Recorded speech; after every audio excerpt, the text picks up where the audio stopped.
Hi. Welcome, everyone. I am Solid Blue Sister, and today we have a little switch up. Professor Baba Loy, aka DA Select, is out of town, so we have a guest host, Sean.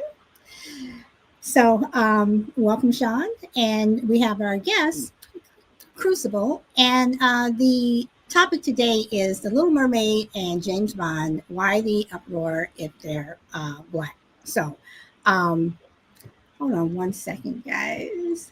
All right. So, I'm just gonna, go around the room, and I'm gonna start with I'll start with myself, and then Crucible, I'll go to you since you're the guest, and then Sean, if you don't mind, you'll pick up the rear. Basically, just your views on this topic, what you guys think, and then we can start getting into the nitty gritty, talk about it. So, for me, it's no big deal because James Bond, The Little Mermaid, any comic book, whatever, it's fiction. Okay, it's fiction, so it shouldn't be a big deal. And I do have some videos that I want to play after everyone says their piece or whatever. But for me, it's like it's a fictional character. If Black Panther were white or Asian, whatever, it's a fictional character. They are not live people. They're not me, you, whatever. So that's my whole thing. And some people lost their minds when it was announced that Halle Bailey would play the role of Ariel. I saw the movie last Friday. I enjoyed it. I enjoyed her singing more than anything else. Her singing was off the charts, whatever. But other than that, Crucible. I have not seen the movie. I have not seen them, but I am familiar with the issue. Okay, you're a little choppy. Your internet's going in and out, just a little bit choppy. Okay, I'm in the best spot in my house right now. Okay, well, okay, go on. Let me see if I can fix it. Go. I'm sorry. Go ahead. I don't believe the rate of a character, a fictional character, or even non-fictional character, it should make any difference. It really is immaterial to me. What really matters is the quality of the story. Maybe other characters in the movie or in the story um, would take a better or different kind of role. But I think even though it's a character, where the Okay, we're. I just missed that whole last sentence. You're really going in and out. is this any better? Yes. Oh yeah. I don't know what you just did, but yeah, it's a lot better. Okay. Like I was saying, I don't think the character, the race of the character should make any difference at all. It's really the quality of the storyline. But I think when let me just step back. There's going to be groups of people who are always going to take exception when you change the race of something, and they're going to get into a racial conversation about it. I don't believe that belongs in this conversation. I think what people are upset about, at least the non-racist ones, that they feel their memories are perhaps being tinkered with or tampered with or changed. And I think the bottom line in their minds is they're changing a lot of things in the movie, but they're not necessarily improving it. So, okay. Sean. All right, so I'm coming from a different perspective because, and let me know if you have any sound issues with me as well. Okay. My perspective is I am a white father to a black daughter, and knowing the intricacies of those conversations that I do have, representation matters. So when my daughter does see somebody that does look like her, it emboldens her. It lets her know that she can do whatever she wants, because she's seeing actual representation. Now, throughout most of my adulthood, especially in Hollywood, there have been a lot of movies that where everybody in it looks like me.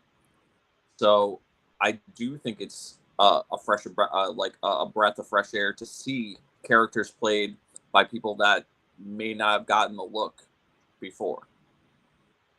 Okay. Crucible, you want to respond or? No, I don't disagree with that. I think representation is important. I think, again, if the original character had been a black mermaid, or in the case of James Bond, a black James Bond, that would have been our original frame of reference. That was what we would carry forward with us in terms of our experience with that story or that movie. That's how we experienced it. We look at the character in the case of the mermaid. I guess the original was white with red hair. I was actually speaking to a friend of mine yesterday who is significantly younger than I, and she is of the age where she watched The Little Mermaid with great interest. It was her favorite movie as a child. And I was telling her that I was going to be participating in this panel today. And she said that she personally would be upset if they changed the race of the mermaid, simply for the reasons I just kind of outlined. She does not believe it's a racial issue at all, but it alters her experience and her memories of what she went through watching that. And what she said to me was something I had not considered. She said, I said, what if the story's the same? She said, when you change the race of the central character, you've changed the story. Because typically, although it's not the case in Black Mermaid, I did a little research on it. Typically, when you change the race of the main character, you're almost bound to change the races of the surrounding supporting characters. It would be illogical, I think, to my mind, to have a black central character, yet all the other supporting characters around him or her were white. That's not how the real world works. So now if you're changing the other characters as well, you're fundamentally changing the story. And I don't want to play with words too much, but it popped into my head a few minutes ago. When you change the complexion of the characters, you're fundamentally changing the complexion of the story. Okay. I have to, I'm going to 100% disagree with that, because again, you're talking about the Little Mermaid, who is a fish. And if you're that hung up on, because it is about race, if you can't look, if you cannot look past the fact that this fictional character is a particular color, then to me it becomes about race. And you know, growing up, and Sean, you made a good point, because growing up, I saw every Disney movie. My father, mother, we saw Snow White, any movie that we saw everything, you know, and they were all white. But at the same time, growing up, I was not allowed to have dolls. I did not have my first doll until I was 9. And by that time, I was too old to play with dolls, because my mother would not let us play with white dolls, because they didn't look like us, you know, and it made a difference. And as I grew up and talking to some of my friends, it was like, we didn't get dolls, you know. And I don't know if that's why growing up, when I wanted a Christmas present, I wanted trains and cars, because I used to get the racetracks and all the other stuff. That's what I wanted to play with. But when I finally got my first doll, which I still have, you know, I was 9. You know, and then Barbie. I remember when Barbie came out and it was a black Barbie, people lost their minds. Like, oh my God, it's a black Barbie. But at the same time, growing up in a society where all you saw on TV were white people, you saw the whatever commercial, whatever, whether they were smoking a cigarette, the Marlboro Man. Would it have made a difference if the Marlboro Man, who was fictional, if he were black, you know, or if he were Asian, or if he were Latino? I mean, it just doesn't make any sense. And I think that's where the privilege comes in, because you're so used to seeing yourself that when you see somebody else, it's like, oh my God. And again, I'm talking about fictional. I'm not fictional. I'm talking about fiction. So wanting to see people who look like you, you know, when I hang out with some of my Latino friends and stuff, and they're around, they want to see Latino people. They don't want to see Black people. They want to be around people that look like them. They want to see that. They want to go to the movies and see that. And I'm actually happy now that children today are able to go to the movies or whatever and see people that look like them. It makes a difference. It makes a difference on a psychological side. And we've been brainwashed. Black folks and people of color have been brainwashed because all we saw was, this is what beauty looks like. You're ugly. This is beauty. So anybody? I guess So what I would go ahead, Sean. So I guess what I would say is, so if it wasn't important or it didn't change the outcome of the story, because there's a story that I absolutely love, and I'm gonna nerd out here for a little bit, and I'm just gonna show you how I took the character change, right? So there's a story that I love. It's the Dark Tower series. It's written by Stephen King, right? It's 8 books long. There's a lot to it, right? So what happened was Hollywood got a hold of it, right? Hollywood wanted to make this movie, which it was an absolute abomination of what the story is. But they changed the person of Roland. Roland is the main character. He's the protagonist, right? So Roland in the books is portrayed as like a white gentleman, right? Almost looking like Clint Eastwood, right? If they were gonna cast this movie back in the 70s or the 60s, they would have went with Clint Eastwood, right? Because it was loosely based on spaghetti westerns. But what ended up happening, the movie got made in present day, right? And that the person that they decided to play Roland was Idris Elba, who I had no problem with whatsoever, because I actually thought it was a good choice. Just like I thought it was a good choice for him to get the nod to be the next 007. It makes sense. It just does. And why I'm trying to say that is because there's a story 8 books long. The fact that they changed the color of Roland's skin had no problem with me. You know why? Because it's a fictional character. Your mind makes up these people, right?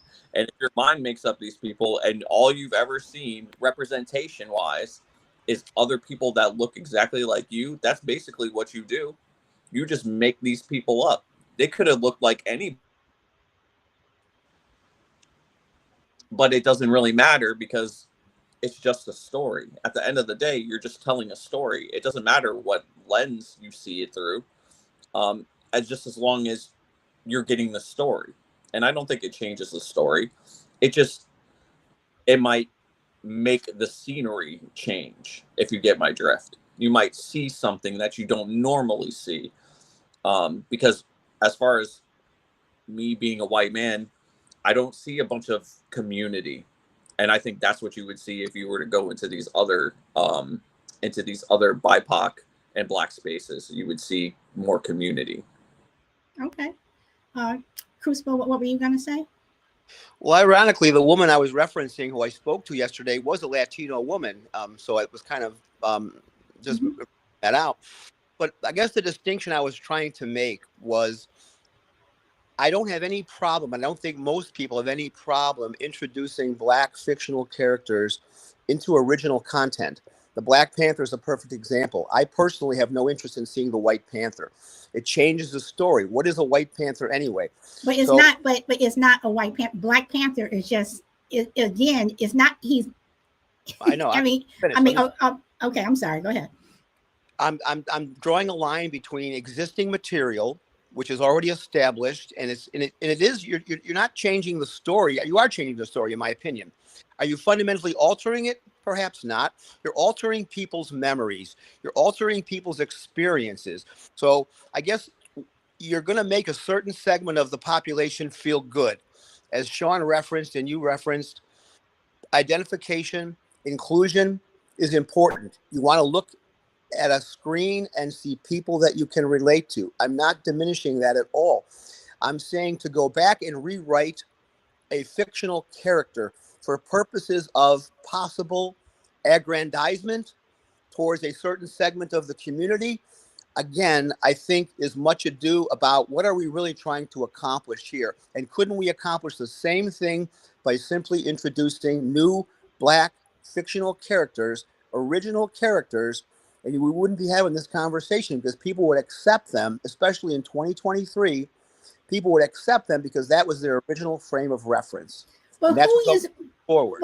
But who is? But you're not rewriting a story. I mean, no, you're not. You're not. The story is the same. I mean, okay, so you're saying to me that Black and white people experience the world exactly the same way. No, and I have always said that. I have always said, and you know, I have always said that people see things through a different lens. But again, I'm talking about fiction. Okay, but changing the way that character views the world. How are you looking how the character? Because a Black is different from a white, we see the world differently. Even if but you're looking at okay. Other Black characters that will change the fundamental frame of reference to anybody who saw the previous film. Okay. So and what are we trying to accomplish in the service of that particular exercise? Okay, so let me ask this. So if Haley Bailey, who is playing the Little Mermaid now, who is Black, and then you had I'm trying to think of a white person. Let's say Lindsay Lohan. Okay, because Lindsay Lohan, she wanted that role. You know, okay, so the script is exactly the same. No words have been changed. Let's take the singing out. Even if you want to throw the singing in, everything is exactly the same. To me, it's the same movie. It's still about a fish. It's still about a fish that wants to be human, who falls in love with a human prince, you know, and then you have the evil step fish, whatever you wanted to call her, whatever. And even, I mean, it's like, you know, it's like, what is different? The story is still the same. For you it is, but for people who've seen it from a different frame of reference, it's not the same at all. Okay. We can agree to disagree on that, but I definitely feel what Solid's saying, because listen, when you come down to it, there's no way that screenwriters are going to flip another script so it's culturally the same. Like, it's just not going to happen. It's just, they're not going to waste that much time. So whatever script was written for this live action movie, it was going to stay exactly the same. The only thing that changed was the players. Now, I understand what you're saying about like seeing the characters through other lenses, and it might changing something about it, maybe making it less of something that you were used to. But at the same time, it's just a fictional story.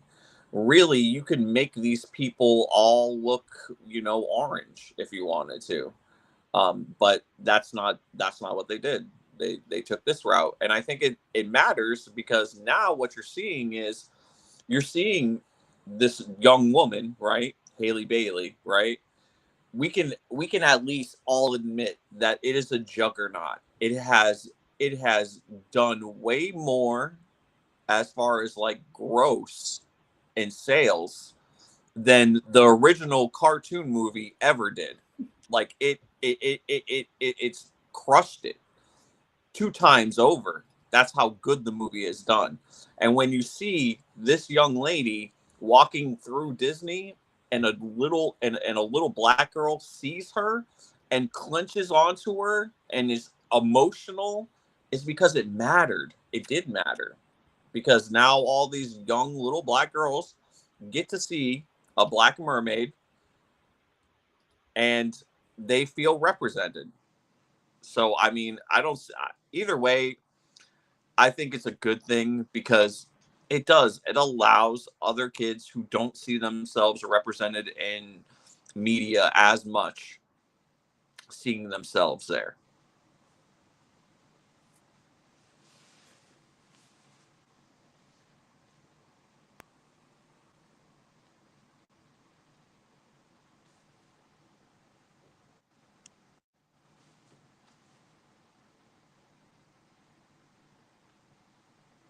Solid.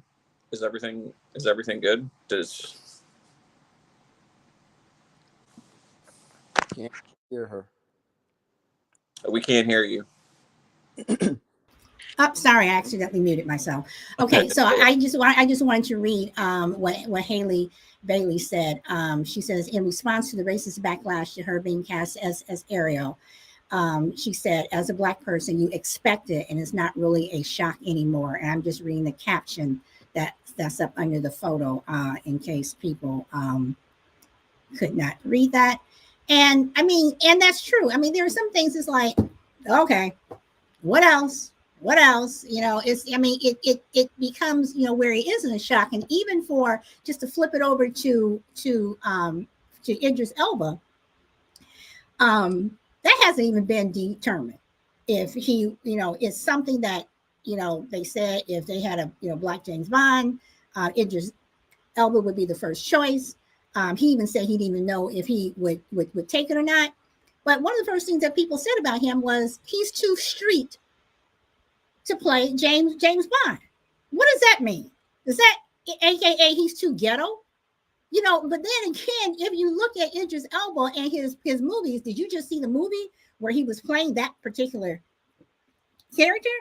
Because Idris Elba has a wide range. And I'm telling you. So, and he's also English, 100% born and bred, you know. So, I mean, I understand that for 65 years, James Bond has been white, you know, but then again, we live in a society where movies were, you know, still controlled by white people, mainly by Jewish white people. So, you know, they're pretty much going to have the say in, you know, what is going on. And to be fair, and I'm going to say this because I know a lot of Black people are not going to like me saying this, the new rule that the Academy has where they're saying that they have to have a certain amount of movies that are, that are nominated have to be people of color. I disagree with that because if the movie is a good movie, I think it should be right up there on top. I don't care if the person's white, Black, whatever. But I do think that when you look at some movies, whatever, and the Academy has even come out and said it. I mean, I used to work in that industry. I saw it and heard it all the time. This movie's not going to be nominated. We're going to make sure that this one's kept back, whatever, because of this, or this. And usually because it was an ethnic movie. You know, so this is the society that we live in. You know, everyone has been brainwashed to think that a particular color is better than others. So if you grew up with Ariel being white and you just cannot accept, and your experience is going to be, oh my God, so different. You know what? That's on you. You know, that says something about you. So that's just me. me, whatever. So anybody? Well, I guess I'd go back to a more fundamental question. What is the role of a movie? What should it aspire to be? It's entertainment.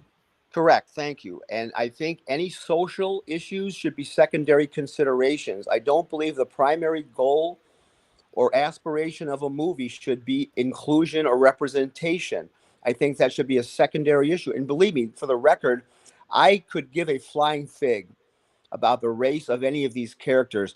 I'm a little bit perplexed about going back in history and resurrecting old content. I don't know why they wouldn't just create more new content and start from there, like the Black Panther. Because I think I spoke to one person about this, and she was adamant, and she was a Hispanic woman. She was adamant about how upset she is. I shouldn't say she is.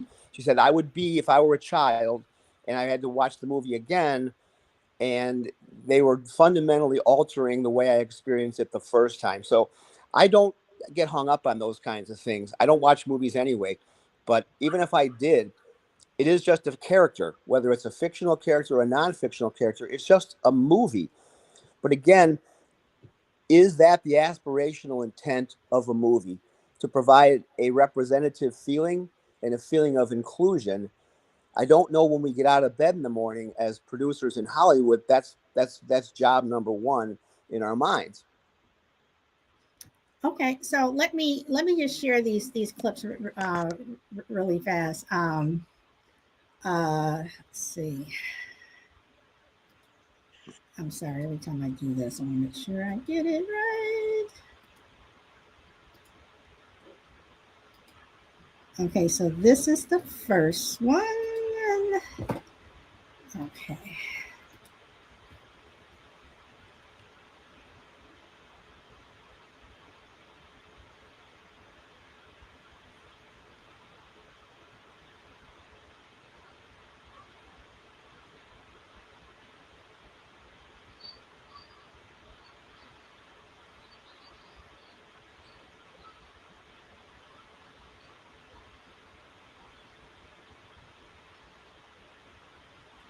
Okay, that was the first one. So let me go to this one.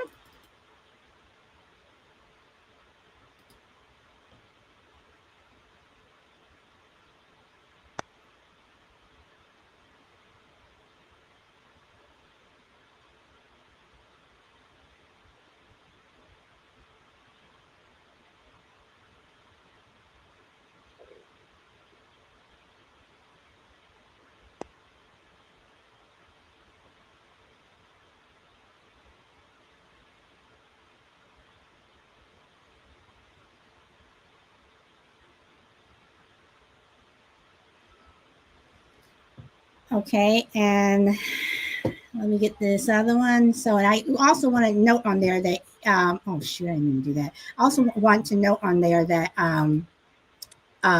the little girl, I mean, the caption that the mom put on there was kids don't care, racism is taught. And I do believe that the views that people have about being upset about Ariel or whomever being a different color, that deep inside, there's that racism there. They may not know it, but it's something that is taught. And it's something that in society that, again, we have grown up with for years. I mean, and when I say grown up with, I'm just not talking about me. I'm talking about society as a whole. So let me do this one. I apologize. I'm taking so long doing this. No, solid. Do you know how to respond to people in the chat? Yeah. Hold on. I didn't even see the chat. You guys can respond, but hold on. Let me get this. Sounds like somebody might be having a hard time hearing. Yeah, because I didn't hear the audio. Is there supposed to be audio silent? I didn't hear anything. Yes, there was. Angel. Yeah, are you all able to hear the song? Oh. You all cannot hear any of the sound? No. Any of the videos that you played? No. Huh. Okay, hold on one second. Let me see if I can do this a different way. Hold on.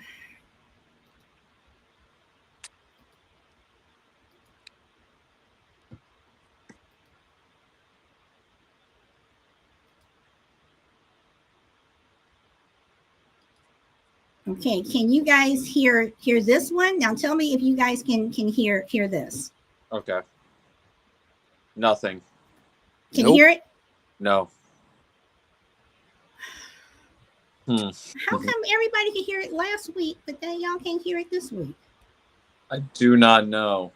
I do not know either. I apologize. I thought you all could hear it, and I'm just sitting here listening. Can you give a little bit of what you were trying to play? I'm sorry, Crucible. What did you say? Can you verbalize what you were trying to play, or is it well, basically,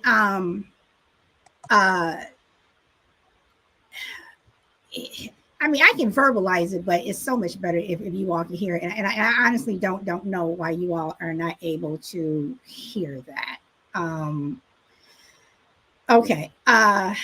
All right. So basically, with the little white girl, she played it, and then her mother said, "What do you think?" And she says that I think it's great.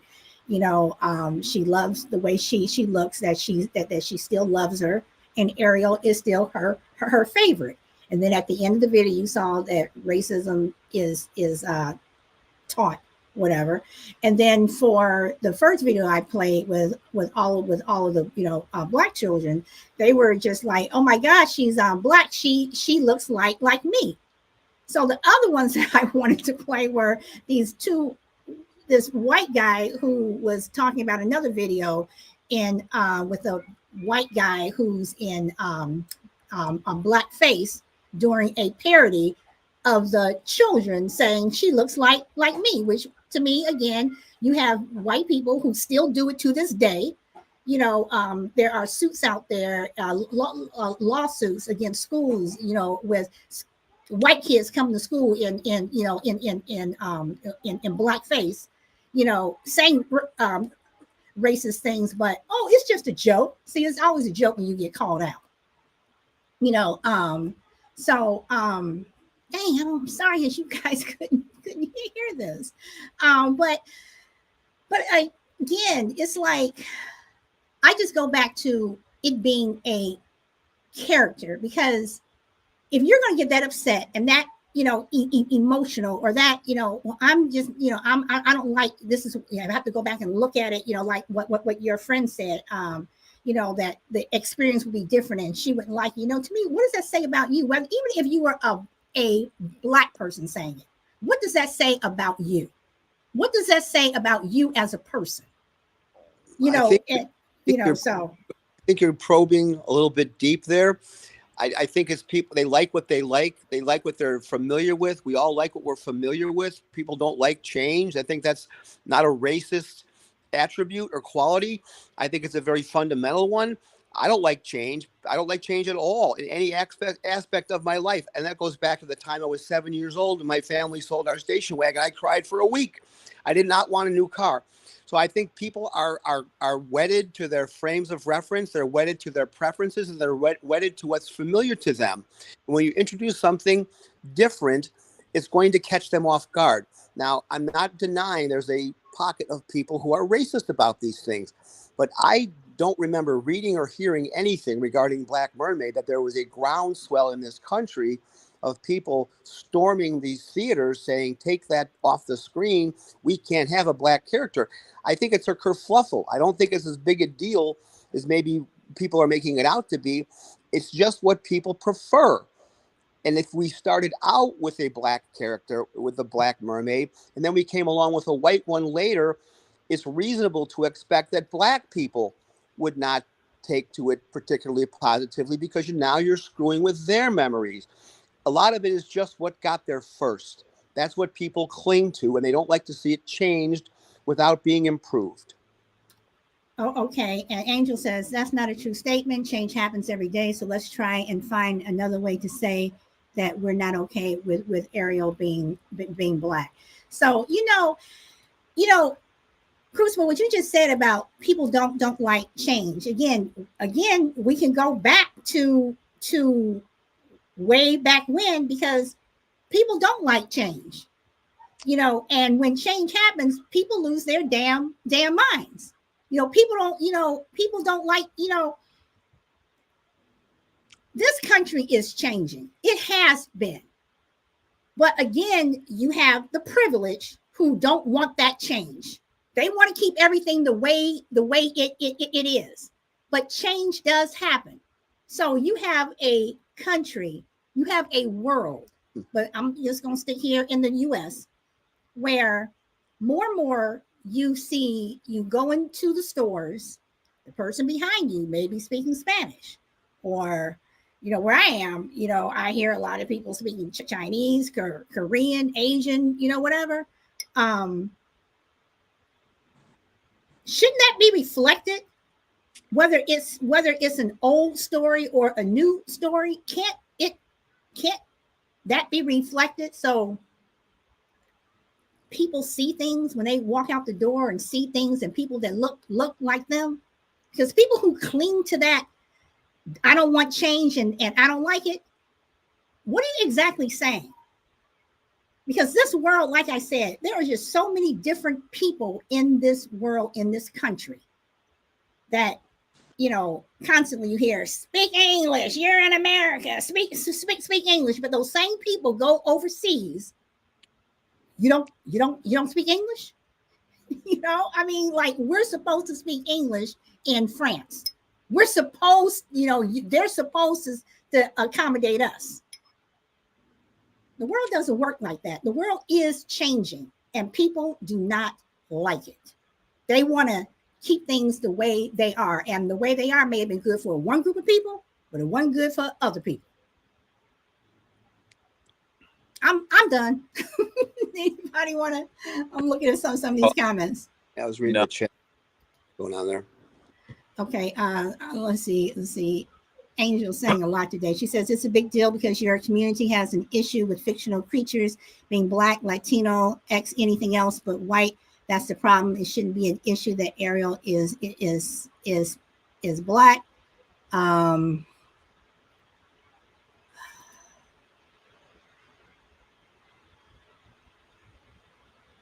Okay, we said we add everything. You're full of it. Black people don't care about characters being white or Black unless it's actually a factual story that has a Black or white person in it. I can see where there would be a disgruntled person if you were, like I said, if you were doing a real movie, like an actual portrayal of somebody within history, and they change their ethnicity or their race. Like, I could see the reason why somebody would get upset. Say Abraham Lincoln is now Kareem Abdul-Jabbar. It wouldn't make any sense. You know what I'm saying? Yeah. Like, that's ridiculous. This, where it's a fictional character, where the story is the same no matter which way you cut it. It's not like that. It's not like the Little Mermaid, since Halle what was her name? Halle Bailey. I forget her name. Halle Bailey. It would have changed the movie if all of a sudden they just started using African American vernacular English. Do you understand? Mm-hmm. Like, that's how you would see the story use different language, but it still wouldn't change the story. Well, right, because if you look at the last Little Mermaid, and that's one reason why I made a point of seeing this movie. I wanted to see the movie, number one, because I knew we were going to be doing this show, so I wanted to make sure that I did see the movie. And the other reason why I did the movie is because I saw the original way back when, and because when the trailer first came out, and this is another, Disney purposely released the trailer in October. They did it on purpose, because they wanted to see what the reaction was. And I'm actually surprised that Disney even did a Black Ariel, considering the history that Disney has and the person that Walt Disney was. Right. I mean, that whole family. So well, I'm even surprised at that, but they purposely did it, you know, whatever. But, you know, you had your group of people that didn't like it. You have your group of people that is, but when I went to see it, it was sold out, and people are sitting there, and the kids, you know, they're glued to the screen, whatever. And like I said, the story was the same to me. I was really getting into it because Halle Berry has a beautiful voice. One of the things I noticed when I was doing a little research about the movie, since I didn't see it, I was trying to see, because when I was having this conversation with this person yesterday, she corrected me. And I said, they will probably change the race of many other characters. And she said, they don't. The father is still white in the Black Mermaid. And I started to think, he isn't white. He's Latino. Okay. It's Javier Bardem, I believe. Mm-hmm.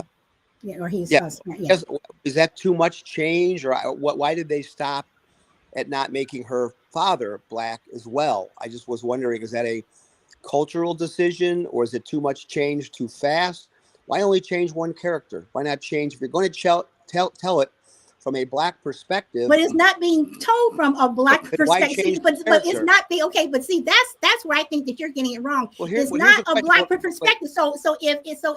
So if Ariel were white, would it be a white perspective? Well, let me ask a question. So the sole purpose of this movie is, to Sean's original point, it's based on representation and inclusion. Because if you haven't changed the story, why are you changing the character? What are you improving, or what are you enhancing in the experience?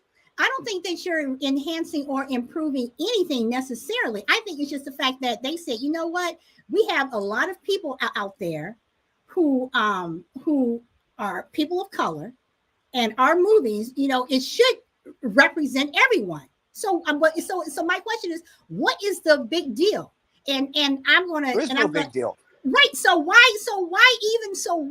are like you said in 2023, why are people, or some people, getting upset because Ariel's black? And I'm also going to say this: Hallmark, in the last 3 years, they have started making movies around black people. Now, Hallmark, they're fictional people, but the characters are, you know, black. You have some people who got upset about that. Why are we seeing these black? And then, as one black person said, black people fall in love too. We are romantic. We like this and we like this. Do we also always have to be the best friend? Do we always have to be the woman working in the store? Can't we have the lead, where you have a lead black character fall in love with another black character? Hallmark took a big hit with that. And when black people stopped watching those movies, what happened? The ratings went down, because yes, we do watch these movies. Can I see some black people kissing? You know, seriously. And at the same time, they also started bringing in more Latino storylines, where Latinos and Asians are the lead. It makes a difference. So if you're making a big deal of it, again, I say, what does that say about you? You know, Well, so big difference. But to say it makes a big difference to one part of the population, it doesn't make a difference to another part. So we are still living in a black and white society. yes, so we are. We're still living in a very black and white society that's still very racist. Correct, but it's racist on both sides. Yes, it is. Yes, I did not say that it wasn't, and we've talked about this before. I mean, racism. I mean, you know, you have some black people that don't like white people. You have white people that don't like black people. You have Latinos that don't like black people. Vice versa. You have Asians that don't like this, and this. But at the end of the day, we all are living in the same planet, whatever. So why can't we see? If Ariel, if next year Disney comes out with an Ariel that is Japanese, who cares? Who cares? Who cares? And then if her father was the character, if her father was black, who cares? Because guess what? You have multiracial families. Sean is a multiracial family. You have multiracial families where you have the child could look white, the father's black. The child could look Asian, and the mother's white. That is the world that we live in. You know, so what if the father's, you know, looks white? So what? I don't care. Like I'm saying, if we're going to say so what about all this stuff, who cares?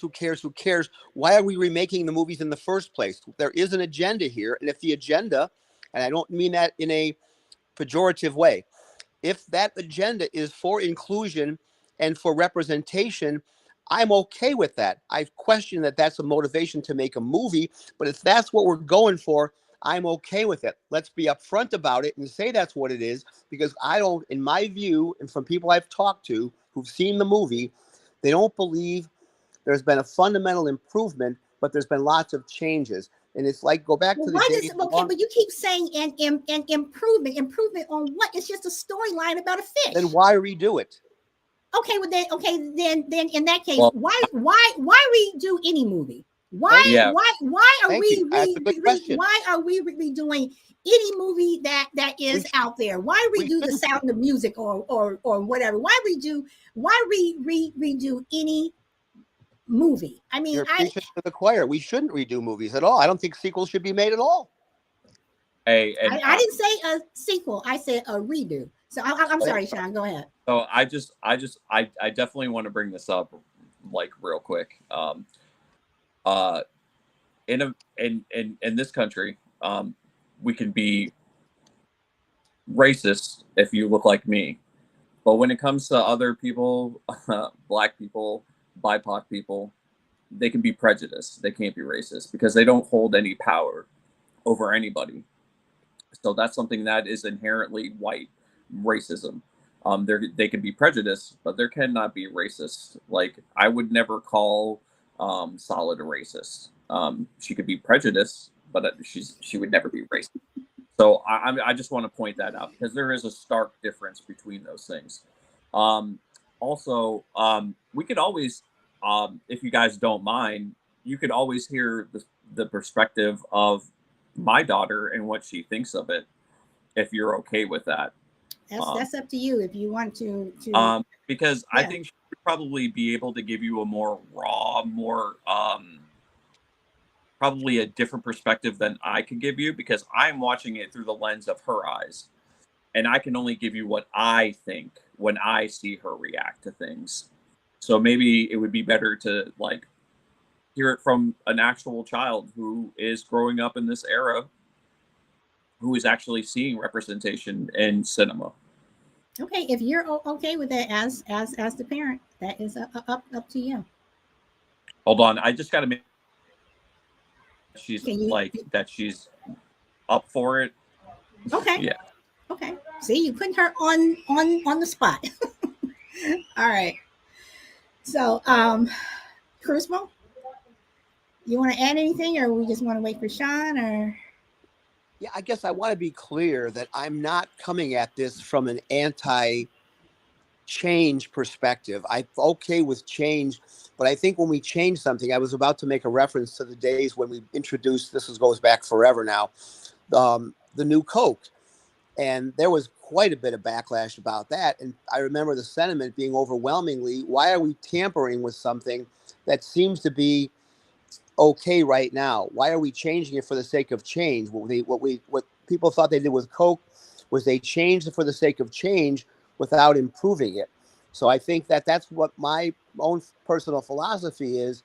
Change is good, but it should be in the service of improvement, not just for the sake of change. Okay. All right. So, Sean, you want to introduce your daughter? Okay, so this is my daughter, Aaliyah. Hi, Aaliyah. I can't. Hi, Aaliyah. Okay, you got to come on, Sean. You have to move over and let. Gotta get more over. Hi, Aaliyah. How are you? Good. So I understand you went to see the Little Mermaid yesterday. No, we didn't. We never made it to it because Okay. it was too late. I already actually watched some. Oh, so she's already seen it, so she could give Okay. you her All right. perspective. So what do you think of Ariel, and does it matter to you that she's black, white, Asian, green, blue, purple? I feel like they did a really nice twist on it because he is black and he does have like tiny little locks, and I feel like that's good for like the black kids that have the locks and that are only seeing like white Disney princesses half the time. So I feel like that's pretty good for having like a different like twist to it. Okay. Does it matter to you that she's a fictional person as opposed, that she's a fish? So a fish, doesn't matter if a fish, again, whatever color. It doesn't matter. Okay. All right. All right. Well, thank you. Did you want to add anything else? No. Well, thank you for coming on, and thank you. And can I ask how old you are? I'm gonna be 12 in 2 days. Happy Happy birthday. birthday. Happy birthday. Okay, cool. Yeah, she's a Juneteenth. She's a Juneteenth baby. Okay. All right. Well, thank you. All right. All right. Well, thank you, Sean, for allowing her to come on. So, thank you. Yeah, absolutely. I just think it like when we talk about representation, right? And we see that over the years, a lot of the representation looks like a demographic that looks like me, looks like Crucible. And when we change movies, it's just giving it a new perspective, I believe, because Javier Bardem, he's a Latin man, right? Mm-hmm. And I think what they're doing is you're seeing Melissa McCarthy as Ursula, right? You're seeing all these different people, and that's what life kind of really looks like. Every time I go out, I'm an array of different people, array of different cultures. It's something that kind of is just showing you like, hey, this is already real life. Why not have it actually look like it? You know what I mean? Not everything has to be staunchly like, just because the father, the mother, all the characters aren't black doesn't mean that it's no less of a black representation for anybody. I have a question. Oh, I'm sorry. Go ahead. You just made an interesting point about Melissa McCarthy, and it just popped into my head. I'm not sure how to phrase this. Melissa McCarthy is a woman of some weight. I'm trying to be delicate here, but she's a heavy woman. Would you be okay with her playing a role of a character that we all know that was originally a very thin character, and they remade the movie, and instead of having the role being played by the original actress, who was very thin, they put Melissa McCarthy in there, who is not thin? Are we talking about the same thing in terms of changing the movie fundamentally? Because now the character is not a thin woman anymore. It's an overweight woman. Does that change the story, or am I going too far with that? So listen, first of all, if there's a movie with Melissa McCarthy, I'm going because I just think that she's hilarious. So I think she's fun. So I'm already probably going to go and see that movie. Does it change her struggles for the character? Probably.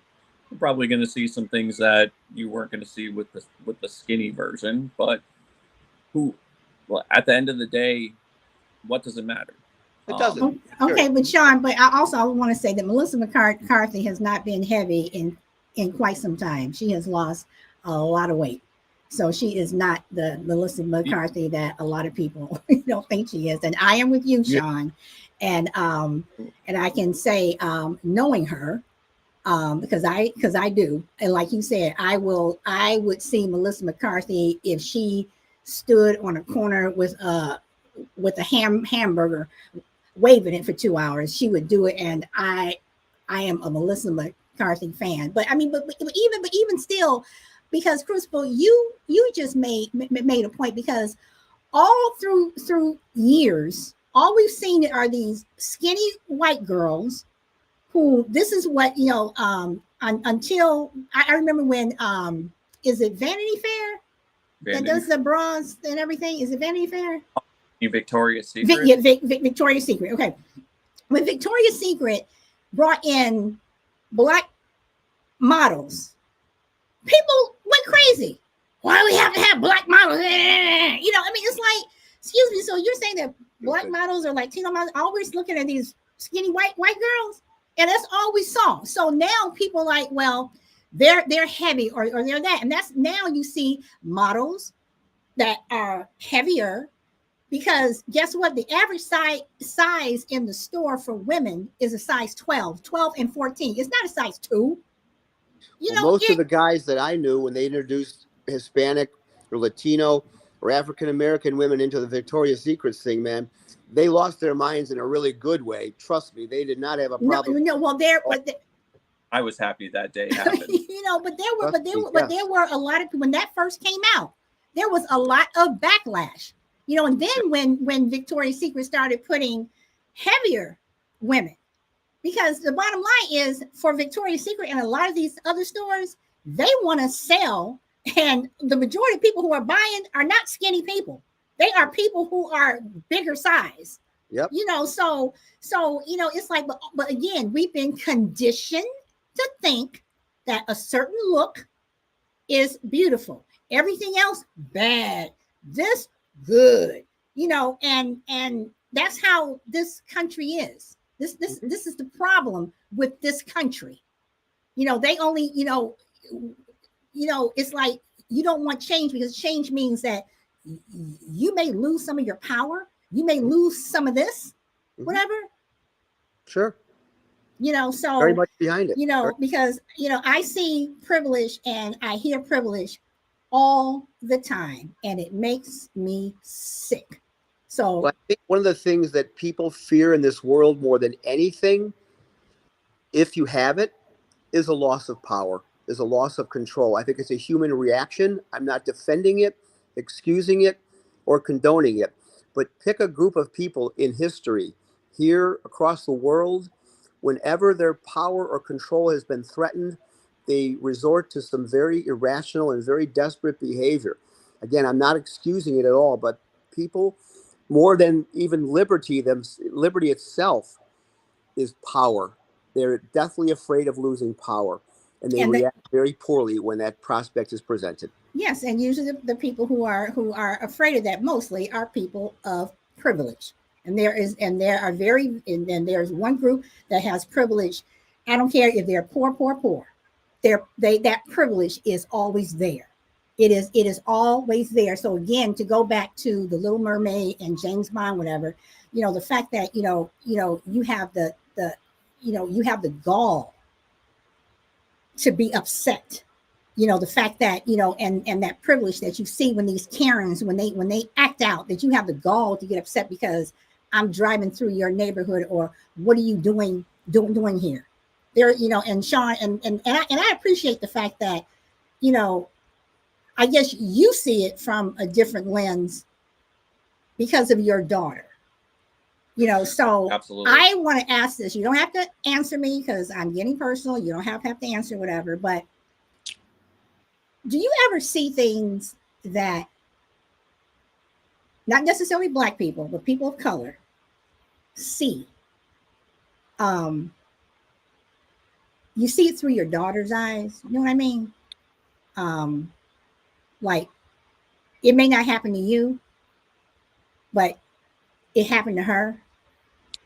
And the reason why I ask that is because I know a woman who is white, and she is raising a Black daughter. Her daughter is 17, and her daughter has been having issues in school. And her parents, she was adopted, and her parents said, well, just ignore it. You need to learn how to ignore things. And she's saying, you don't get it. You don't get it. And I understand what the daughter's saying. And I understand what the parents are saying. But I understand what the daughter is saying by you don't get it. So just don't shrug it off and tell me to ignore it, because this is something that is seriously screwing with this girl's head.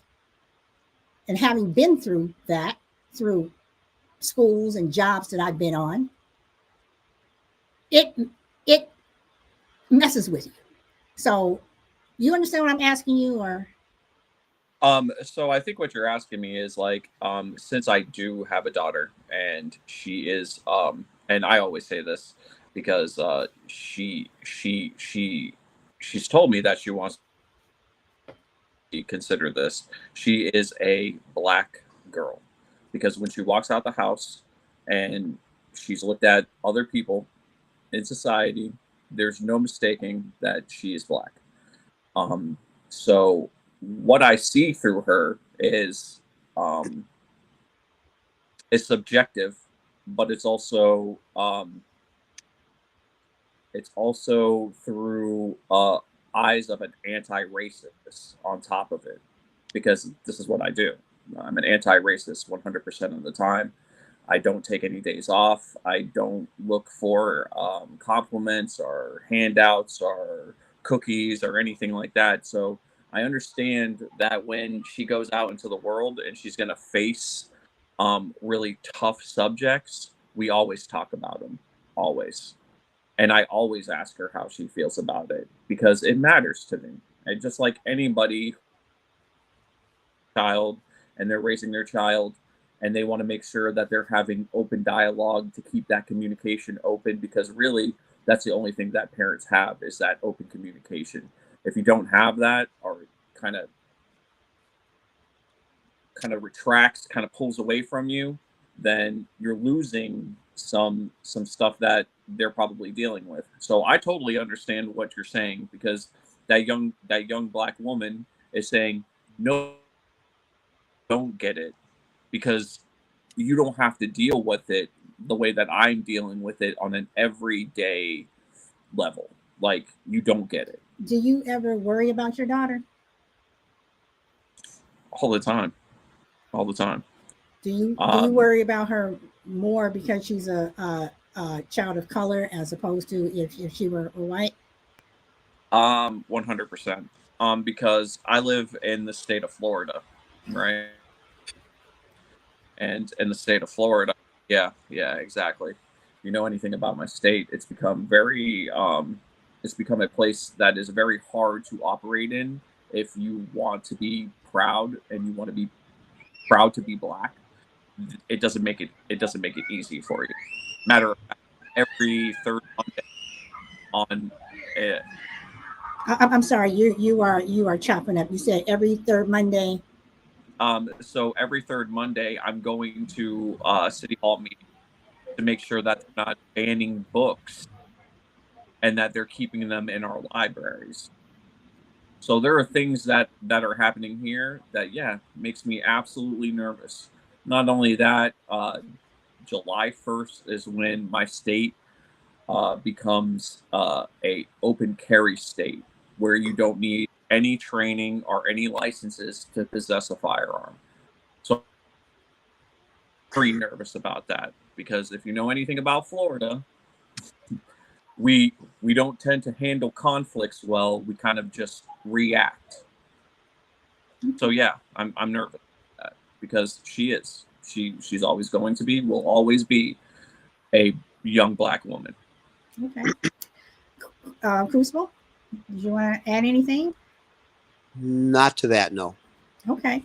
Well, this is I wanted to. We had a lively some people on the panel, and as Lloyd and I do sometimes, and we have a little bit of time left. I can put a link in there, and I can only have one person come up. If anybody is interested, I will put that link in there now. If not, then that's fine too. Just keep it civil.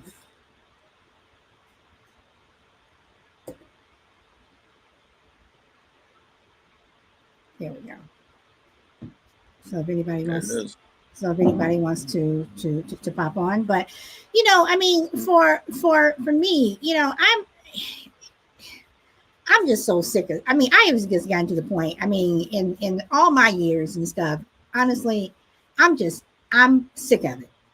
And I know some people are like, move on, but you can't.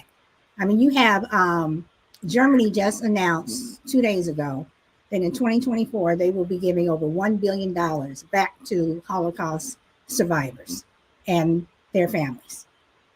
And you look at that, and we just live in a world where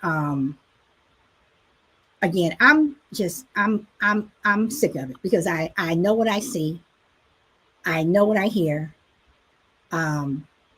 Some of y'all know I'm an activist. Some people know how much of an activist I am in certain things. I'm sick of it. You know, so yeah, Josie, yeah, they are. You know, but then again, at the same time, Germany also had their people go through, I guess, I don't know the exact term, but they had to go through some kind of training, like to recognize that, yeah, this is what we did to this group of people, and this is why we did it. You know, so it's an acknowledgement. You know, so when you see the Little Mermaid or James Bond or you know, Black Barbie, not even Black Barbie, because now Barbies are coming out. They got Asian Barbies, they got Latino Barbies, they even have disabled you know, Barbies, which I think is good. You know, because you have that person, that child or whomever that's maybe in a wheelchair, whatever, who has, they can play, who identifies with them. I don't see anything wrong with that. You know, if Ariel came out and she was blind, are people gonna go off about that saying, "Oh my God, she is, you know, she's blind. She's a fish they can't see." Oh, okay. Or if she can't hear, are people gonna get upset about that? You know, I mean, it's like, why Of not? course, I mean, because but you're right. Some people will. It's like, you know, it's again, I just go back to these characters are fictional, and I really wish you all, I don't know what's going on with my audio. I apologize because I really wanted you guys to hear, you know, to do these videos. well, But what's funny about it, Solid, is like I said, being on TikTok, I've seen the majority of the videos that you wanted to show anyway, so I already knew the context. But what's really crazy about the whole situation, right? So it wasn't like they made, and this is just like talking on like Crucible's interpretation was like, it didn't make the entire cast black. Could you imagine if it was an all entire black cast? The world would be on fire right now. I don't agree with that. I absolutely believe it, because I just think that there's some things that America is not ready for. And when we look through history, blaxploitation movies, right? So we're talking about like Superfly, Coffee, Foxy Brown, all those movies had to be created in black spaces by black producers, because we were never going to see those movies. They had to create their own lane, which is phenomenal, because and what's interesting is you can have an all white movie, but it's not called a white movie. You have an all black movie or a movie that had a black cast. Then did you see that black movie? It's like, why is it a black movie? Can't you just say, did you see that movie? But here's where I'm going to push back. We've had this conversation, Solid. We're in 2023 now. And if we couldn't accept an entire black cast from a cartoon from Black Mermaid, shame on this country. You can't turn on a TV today and not see an entire newscast populated by nothing but African-American people. Commercials, nothing but African-Americans. Politicians, governments, nothing but African-Americans. We're in a different age now. So to say that America would not accept an all-black cast in a cartoon movie, in today's world, 2023, the facts don't support that. But you have people who can't even accept the fact that one person was upset about everything. That's a given. You know, so you're right. But again, just because you have black newscasters, or you know, your mayor's black, or your president's black, or you know, whatever, that doesn't mean that you know that people are accepting. It does not mean that at all. Doesn't mean they're not either. I'm not saying that, but just because it is 2023, for me, we've gone backwards, and we're and Sean, you know, and I know Crucible's going to say something about this. Your state is proving how backwards we are going. Yep. You know, so you know, to ban books again. Is this 1938? What books are they banning? Oh my goodness! It's a rhetorical question. I already know the answer. Oh my goodness! I already know the answer. We have a list, but if you know the answer, then you know. So question. Maybe some of those books don't belong in classrooms. Well, okay. So it's We're interesting finally that getting some you have. transparency on curriculums in this country, Oh. not just when it comes to racial issues, when it comes to transgender and things. The light is finally being shined on curriculum, and I think it's long overdue. Okay, so you have a book by Toni Morrison, Beloved, and I question, and this has been a question to a lot of people. All these people who are banning books, have y'all read them? Have you read the books that are being banned? The answer is no. No. So you want to ban a book that was set during slavery, which was a very good book, because a lot of the books that they're banning, I have read, and they're on my bookshelf. I'm a huge Toni Morrison fan, and I have read. I mean, even some of the books that I was like, I still read the book. But you can ban that book. The Huckleberry Finn is still on the shelves, where nigger is like every other page. Seriously? That was the world that we were living in when Huck Finn but was. But Huckleberry Finn is, and Toni Morrison's Beloved is still the world that. So what is the difference? You have, if you're going to take off something like that, then because oh well, I don't want my child to be offended. So our child could go to school and read this book. And then we have the teacher in Fontana, California, which is about 20 miles from me, where we're talking about Huckleberry Finn. And she, and then the little boy in her classroom, and thank goodness another person was filming it. The little boy did not want to say the word. And she said, say it. And then she starts laughing. Say it. And he's like, no. She says, say the word. Seriously? So we can talk about books like that. But other books, James Baldwin, have y'all ever read any of these books? I have. Sean, I know you have. But I'm just saying that a lot of these books, and you get where libraries where you're going through, but Anne Frank is still on the shelf. Do people go through and tell people, don't talk about the Holocaust anymore? You all are whining about the Holocaust. You tell Jewish people not to talk about the Holocaust? About 3 years ago, during the Black Lives Matter uprisings, we removed in my city almost every statue of historical significance because we felt it was offensive to certain groups. Nothing has changed in a positive way in those last 3 years. Nothing has gotten anything but worse. Removing those statues and whitewashing history has not fixed a damn social ill in any of those communities. Those statues are all behind closed doors, under tarps and under blankets right now. What have we done to move the needle to improve our society by doing so? The same thing goes for banning books. We are not changing the hearts and minds of anybody. We're simply cosmetically whitewashing history without fundamentally improving society. Well, whitewashing, the whitewashing comes from people who don't want to talk, who say that Black history is irrelevant. So removing things from the public, and we have help. And Crucible, we have had this conversation, and I have said I do not believe at all that one statue should have come down. I think those statues should remain, and I think that if you're going to have a statue of Jefferson, not just say though he's the third president of the United States. Let's talk about Jefferson. Let's talk about the fact that he raped the 14-year-old girl. Let's talk about the true story about him.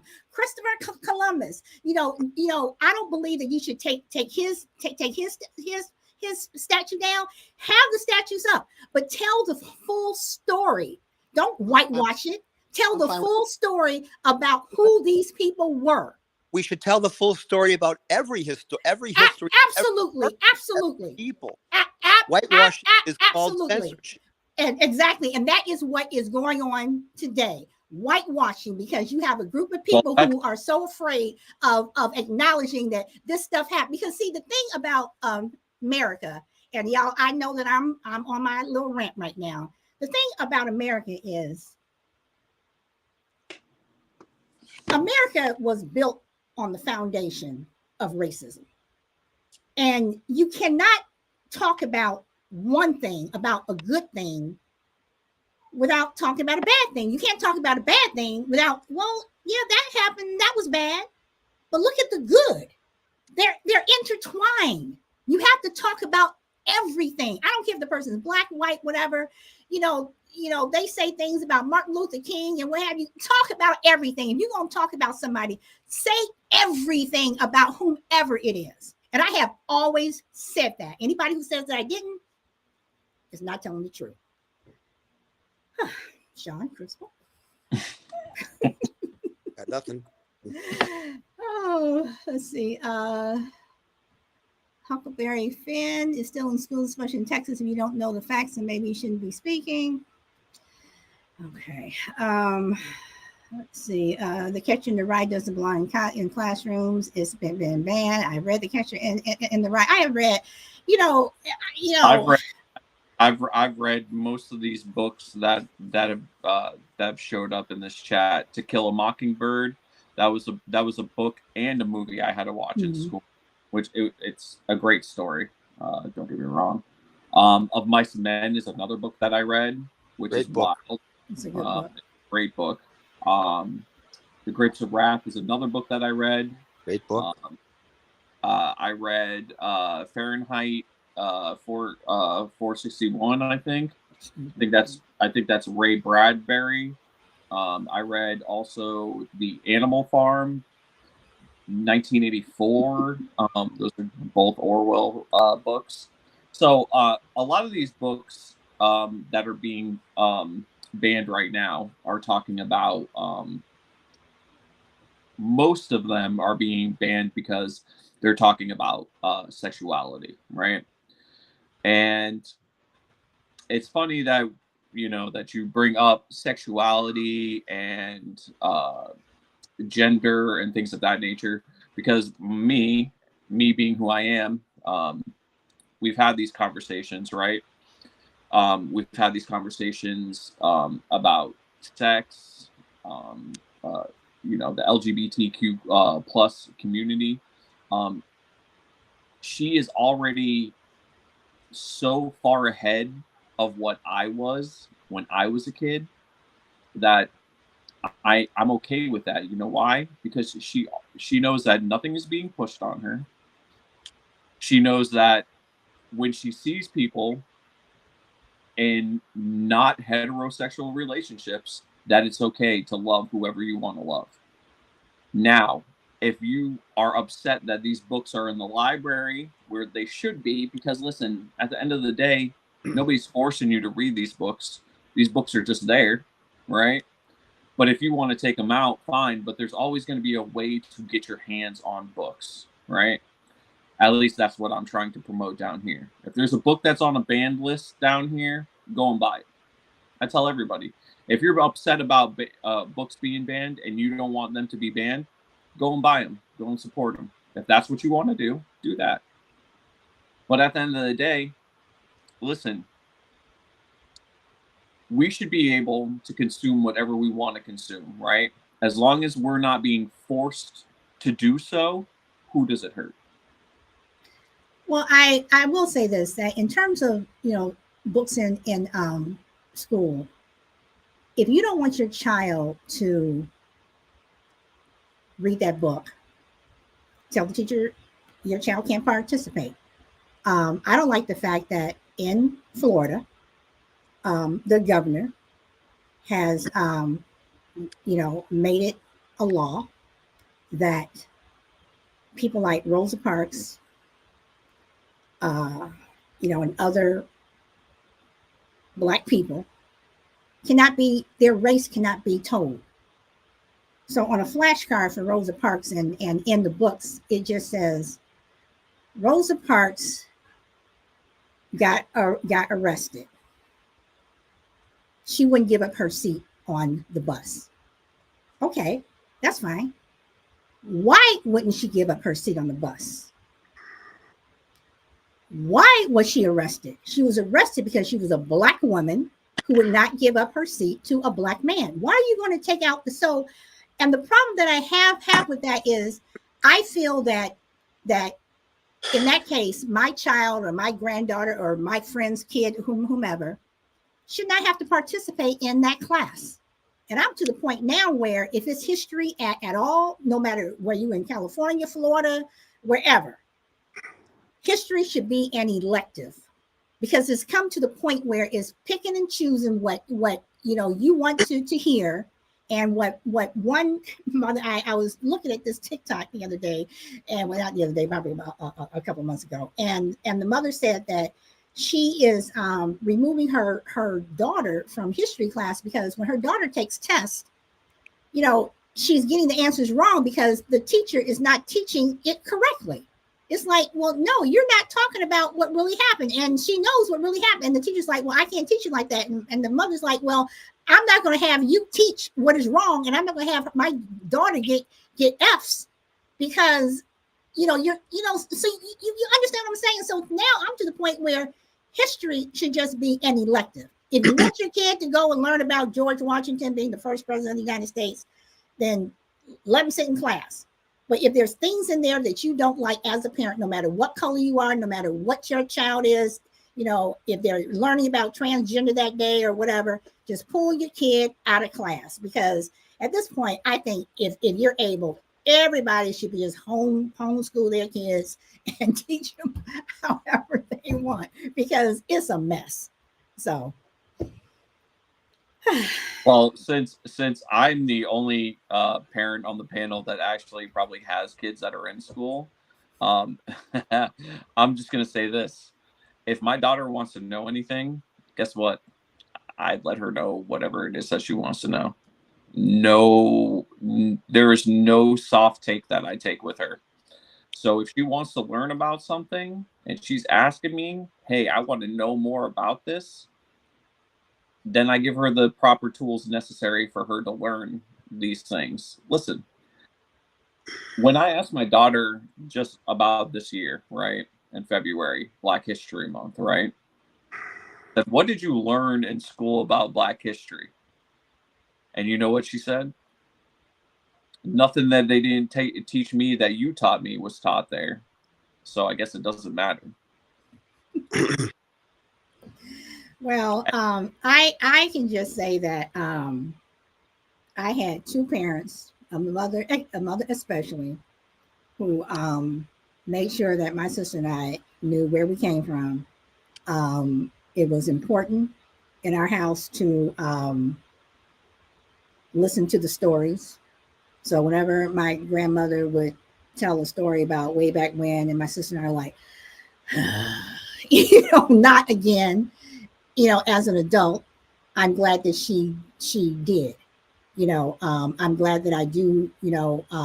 With on my father's side of the family, that I can go all the way back to 1768. And because of that, I found out that my 3 times great grandfather was white, who raped my 3 times great grandmother, and who was a slave owner. So I mean, these are things that that I don't know. I mean, everybody has an opinion, and Angel said that that she disagreed that the statue should come down. I think that they should, but just tell I think that they should stay, but just tell the entire story. Everybody has an opinion on something, and right. You're not going to change them. Some people may change their opinions, some people won't. Whatever, but at the end of the day, people are going to think what they want to think. They're going to do what they want to do. And my thing is, as long as you don't hurt me or mine, and you're not going around and shooting up people and whatever, just whatever. So Crucible, you have any last words or? No, I think you're right. I mean, there's going to be a group of people who are always going to be upset with something in this country. I think the caution is to not extrapolate that group out to represent more people than it actually does. Race is always going to be with us in this world, but I think we have bigger issues as people and as races than worrying about cartoons. I understand why people don't like change. For me personally, it doesn't matter to me. Does it alter things a little bit from my previous experience if they were to change the character of a movie I really liked and had seen a couple times? Let's just say, for instance, my favorite movie of all time is The Sting. And I'm trying to think, well, what if they had made Robert Redford and Paul Newman black characters? And the story stayed exactly the same. It would take some getting used to. It would fundamentally change the way I'm watching the movie. But if their characters were the same in terms of how they behaved, the plot was still the same, I think I could continue to watch that movie. It would not be easy at first, but I think as long as the integrity of the film and the story were kept intact, I would be okay with the change. Okay. My co-host for today, Sean. So when I think about this, I think you know, it's going to take people some time to really digest certain things when it comes to race, but I'm glad that it's making its way into our media. That way, like I said, there is more inclusion, there is more representation. I'm glad that my daughter is growing up in an era where she's seeing a lot more of it, because I feel like if she would have grown up during a different time, it probably would have been a lot of the same experiences that a lot of the older black women that I am surrounded by or I am friends with. It would probably have skewed her view. So I am glad that we're seeing more of it. And I think it was an honor to be able to be here and have a conversation with both of you, and to fill in for my in real life friend, Dr. Lloyd. I'm going to call him Dr. Lloyd because it sounds way more. That's cool. So did you have fun? I mean, even though I get serious and I go on my rants, I have fun when I'm podcasting. So Crucible, I hope you have fun. I mean seriously, y'all. So I want to just reiterate what Sean said. It was an honor and a privilege. I very much thank you for having me. I enjoyed the conversation. Always good to hear different perspectives. I think we agree on more than we don't agree on, but I very much respect where both of you are coming from. Okay. And then my last word, just go to what Crucible said, is my two favorite movies are, first and foremost, 1937 with Errol Flynn and Olivia de Havilland, The Adventures of Robin Hood. I love that movie. I have it on DVR. I saved it. I love it. I watch that movie a lot. And the sword fight at the end. And if Idris Elba was Robin Hood, I don't think it would make a difference. If he was running around in tights with the sword, whatever, I don't think it would make a difference. And The Sound of Music, even though it's based on a real family, whatever, I just love Julie Andrews' voice. Whatever. And if Aretha Franklin was singing The Hills Are Alive with the Sound of Music, it may be a different interpretation, but would that movie be the same? No, because it is based on a real family. But The Adventures of Robin Hood, anybody can run, if they look good to me, anybody in the Errol Flynn look good. He can run around in those tights. And yes, Josie says, Idris Elba in tights, so, guys, I know I say things that piss people off, whatever, but I stand by everything that I say. I piss off a lot of people, but one of the things I respect about you, Solid, is you say things with absolute conviction and you stick to them. And, and I mean, so, I apologize for the way things may come out, but in terms of what I say, and I know I piss off black people, I piss off white folks, I pissed off some everybody. But I just believe in being real, and we live in a world where guys, the person next to you may not speak English. They may not look like you. They may not go home and cook the same things that you cook. So what? you know, it's like, so what? You know, if I go home and have Chinese food, is that gonna make me eat Chinese? No. You know, so you know, it doesn't change anything. So on that note, thank you for everyone who participated in the chat. Much appreciated. The next time we are back and see will be on July the 1st. So we will have another riveting topic. And Sean, thank you for letting your daughter come on and speak. Yeah. And both of you guys, thank you for giving up your Saturday, and happy Father's Day, Sean, to you. Oh, thank you. Appreciate it. Happy Father's Day. So on that note, does anybody have anything else? Nope, that's it. right. I definitely want to shout out Josie, Angel, and Grandma Shaq. Thank you for coming and being a part of this. And thank you. And as I usually have to end with, since the professor isn't here, I'm going to end the way we usually end our shows now. And if Sean, if you and Crucible can stick around after we sign off, everyone enjoy the rest of your day and peace.